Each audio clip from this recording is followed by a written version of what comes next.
Today's case is about Mary Elizabeth Wilson, or the serial killer more widely known as the Merry Widow of Windy Nook. Mary was quite a character. She's a prime example of how getting a little bit too cocky and letting your mouth run away with you can be your ultimate downfall. Mary Elizabeth Wilson was born Mary Elizabeth Cassidy on the 11th of June 1889.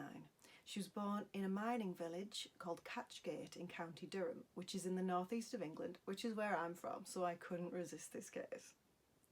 When Mary was in her 20s, she went to work inside the Knowles family home. And whilst there, she met John Knowles. He was a labourer and a chimney sweep, and they hit it off straight away, and it was not long until they were married. The couple had 6 children together, 3 boys and 3 girls. 2 of those girls died in infancy though. They seemed to have a happy marriage. They were hardy, resourceful people, and they made the best of what they had, living in a little village called Windy Nook. Windy Nook was a quarry village. A quarry is like an open pit where things like rock and slate get excavated. The quarries were doing really well, and in turn, the village did really well. The population increased and there were schools, pubs, churches built. But over time, the quarries fell into disuse. They were no longer used or needed. And with that, a lot of the people left the village too, looking for work. They went to nearby places like Newcastle and Sunderland. The village became much smaller and the people became much more tightly knit. Everyone knew everyone's business. Mary and John decided to stay in Windy Nook, but money was scarce, as you can imagine, so they decided to take in a lodger. A local painter named John Russell decided to move in as a lodger. So that means that there's 2 Johns in the house at this point. There's John Knowles, Mary's husband, and John Russell, the lodger. Not long after John Russell moved in, John Knowles fell ill, Mary's husband. It was a short illness and he passed away at the age of 77. The doctor diagnosed him with tuberculosis. John Russell, the lodger, decided to stay living with Mary, which isn't that surprising based on what we know now, because it's believed that they were actually having an affair up until this point. The affair between John and Mary continued, but it wouldn't last long, because in January 1956, John Russell would also fall ill and die. He was certified as having died of natural causes. So in the space of 2 months, both men who'd been living with Mary were dead within quick succession of each other.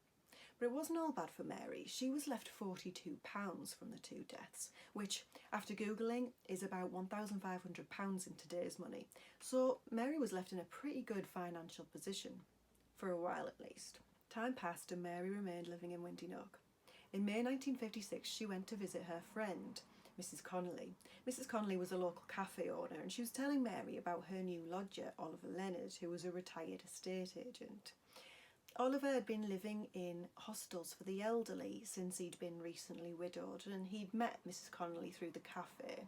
He was telling her how he was lonely. He wanted to live in a real house again, so Mrs. Connolly took pity on him and let him move in with her.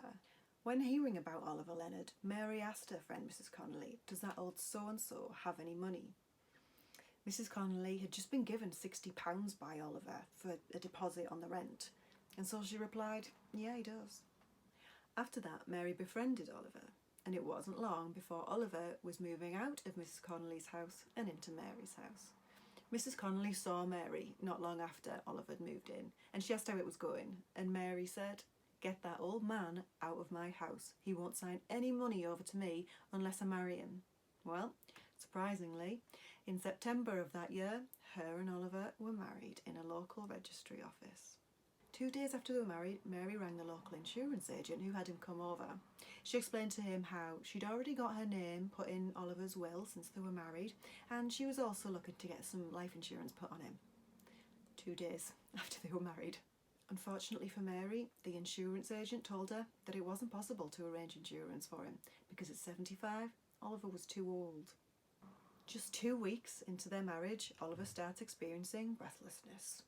He goes to the doctor, who tells him that he's experiencing some heart problems, which is strange because even though Oliver was 75 years old, he'd always been a healthy man. He's prescribed some medication and he goes home, but he's sick most of the night and most of the following day. 5 a.m. rolls around and Mary hears a thud. It's Oliver, he's fallen out of bed. She can't get him back in, so she runs to the neighbours who come to help. They're getting back into bed and one of the neighbours suggests that she gets them some brandy. They used brandy and whiskey a lot in those days for all sorts of ailments. Mary says she doesn't have any brandy, but she'll make him a cup of tea. So she hands Oliver the cup of tea. He takes one sip and he spits it out and he knocks the cup over. The neighbour also suggests that Mary rings a doctor, but she refuses. She doesn't ring a doctor until 6 hours later. After examining Oliver, the doctor wrote out his death certificate. He cited myocardial degeneration and kidney failure, so basically his heart and kidneys gave way. Some reports say Mary didn't even go to Oliver's funeral. She was probably still mad she didn't get that life insurance out of it. Not much time passes and Mary's getting lonely again. So she befriends retired engineer 75-year-old Ernest Lawrence Wilson. Ernest Wilson was described by the local pub landlord as a well-educated and sociable man. He wasn't a heavy drinker, but he would go in from time to time to have a glass of beer and read a newspaper. One thing he did say about it, which I thought was really odd, was he never wore socks, not even on his wedding day, and he never wore a vest or underpants either. I just thought that was a really strange thing to include in the description of someone. He never wore underpants. Ernest and Mary got to know each other really quickly, and it was Ernest who was actually really vocal about wanting the pair of them to marry. Ernest reassured Mary that he had a £50 life insurance and he owned his own home. Mary agreed to marry him. Shocking. They had a small wedding reception and Mary was dressed in her best. She had her hair done. She was having a great time. One of the guests asked her what they should do with the leftover food at the wedding reception, and Mary turned round and giggled. Just save it. It'll do for the funeral. 2 weeks into their marriage, Ernest, who was usually a healthy man, started to feel unwell. He'd gone to the pub that day and he'd came home and Mary had offered him a meal, but he'd refused it and went straight to bed. Mary rang the doctor and invited him over. The doctor couldn't understand why Ernest was having heart troubles because he'd been a patient with him for 20 years and he'd never had any issues before. That night, Mary went to stay over at her friend Grace Little's house. She mentioned Ernest in passing, but just that he felt a little unwell. What she did have with her was Ernest's gold watch that she mentioned she was intending to sell. The next morning, Mary and Grace were back to Mary's house. Mary stops Grace before they go in and says, "You're about to get a shock." Grace walks in and finds Ernest laid out dead on a table with his face covered. I can imagine that was quite the shock. Grace found out what actually happened that night. Mary had rang the doctor to get him to come out to see Ernest, but by the time the doctor got there, Ernest was already dead. The doctor signed the death certificate stating that Ernest had died of heart failure. Not wanting to spend the night with a dead body in the house, Mary had gone over to Grace's house. Grace asked her, "Did you do anything to Ernest?" And Mary answered, "Of course I wouldn't, don't be silly. I'd never hurt him."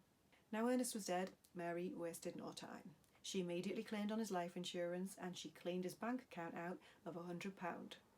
Just Mary and Grace went to Ernest's funeral, and Mary starts cracking the jokes again. She says to the undertaker, "I should be getting a discount from you. I'm sending so much business your way." Now, in a small village like Windy Nook, everyone knew everyone's business, and the fact that Mary's husbands had been dropping like flies had not gone unnoticed. Don't forget, it had only been 2 years at this point since Mary's first husband had died, and now she'd just buried her fourth partner. A month went by before George, Ernest's son, even found out that Ernest had died. He went straight down to Mary's house to find out what had gone on. Mary told him that he died of a seizure, didn't even mention the heart failure. And George also found out that Mary had cleaned out Ernest's savings, so understandably George was absolutely furious. Ernest's death was the one that really got people talking. This was Mary's fourth partner who died in 2 years, and once the villagers started gossiping about it, that made the police start to pay attention. The police arrived to question Mary.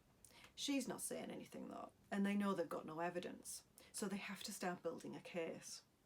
They look at the symptoms of all 4 men and the way in which they died from their death certificates, and they realise that there are some similarities there. The last 2 men died most recently, so they focused on them and their inquests. Once news broke in the village about Mary's investigation, everyone was talking, and it wasn't long before the press turned up. Mary comes outside to greet reporters and she says, "This whole investigation about me being a husband killer is just village gossip. I take no notice of tittle-tattle. It's all jealousy. Men like me and I like men. I am completely innocent. I think it's more the money that she liked, but there we are. She said, I am not worried at all about what's going on. Well, as it turned out, she should have been worried, because by this point, the police were onto her and they showed no signs of slowing down. Police searched Ernest and Mary's house, and it was eventually decided that Ernest and Oliver should both be exhumed. Dr. Stewart performed a post-mortem on both of them, and he found that his findings did not match the cause of death that were on their death certificates. Tests came back showing that Oliver's intestines had high levels of elemental phosphorus and wheat bran. Wheat bran on its own wouldn't be strange, but wheat bran and elemental phosphorus are two of the 3 ingredients that go into making rat poison. Mary was taken in and interviewed for 6 hours. The police asked her if anyone else had prepared meals for the 2 men except for herself, and she said no. When asked about the poisoning, she said, well, they must have eaten out somewhere else. It had nothing to do with me. On December 11th, 1957, Mary was arrested for the murder of her last husband, Ernest Wilson. Whilst awaiting trial in Durham Prison, she was also charged with the murder of Oliver Leonard, and she would stand trial for the murders of both men. On March 1958, Mary Elizabeth Wilson appeared in court and she pleaded not guilty. The prosecution argued that this case was something you'd be more likely to see in fiction than you would in real life. Mary's defence was that the 2 men before they died had been taking love pills, which would explain the phosphorus in their stomachs. Phosphorus was used in a lot of medications back then, but unfortunately for Mary, there was also wheat bran in their stomachs, which is 2/3 of the ingredients required for rat poison. There was another factor to the love pill defence that Mary hadn't factored in. The colour of the men's stomach was a very particular yellow. The colour of the love pills were crushed in front of the jury, and it was proven that it was a different colour to the colour of the men's stomachs. What was the same colour though was rat poison. The prosecution argued that even if the poison had been ingested accidentally, the likelihood of 2 men who'd both been living with Mary in the space of a year taking it accidentally was beyond the realms of credibility. On March 29th, 1958, the jury returned after just 90 minutes and they found Mary guilty on both counts of murder. Mary doesn't even flinch. She doesn't say a word. Where's all the jokes now, Mary? Mary was sentenced to hang on June 4th, 1958. But luckily for her, after 2 appeals, her death sentence was lifted and she was given life imprisonment because of her age. She was sent to Holloway Women's Prison. Now, whilst all of this was going on, Mary's first 2 partners were also exhumed and the findings were the same, rat poisoning. But she didn't stand trial for those 2 because she was in prison already. Around 5 years into her sentence, Mary died. She never did admit to any of her crimes, and she was actually the last woman in Britain to be sentenced to death, so she also made criminal history. When her family went to visit her in prison before she died, she was apparently her old self. She was laughing and joking. No Mary's jokes. She said that those jokes at the funeral were never meant to be taken seriously. One letter Mary sent to her family said that this had all been just a big misunderstanding and she wanted to be moved to an old people's home. Imagine Mary in an old people's home. She'd be spoilt for choice. She'd be marrying all of them and have 25 gold watches under her bed. Mary's family are still living in the northeast region today. Her great-grandchildren have told how she would be used as a sort of bogeyman. If the children didn't behave, they'd set Granny on them. What I cannot believe about this case is that Mary was married to John for 40 years before any of this happened. Why would a serial killer lay dormant for so long? Mary's feelings of being untouchable, thinking that she could say anything she wanted and get away with it, led to her ultimate downfall. So take this as fair warning. Be humble. Choose your words carefully, because you never know who might be listening. Also, don't kill people. Don't do that. It's not good. And that's it. If you enjoyed this video, please give me a thumbs up, subscribe to my channel. I've got lots more cases planned and I'd love for you to stick around to see them. Let me know in the comments below what you think about this case. Have a great day and I'll see you next time. Bye bye.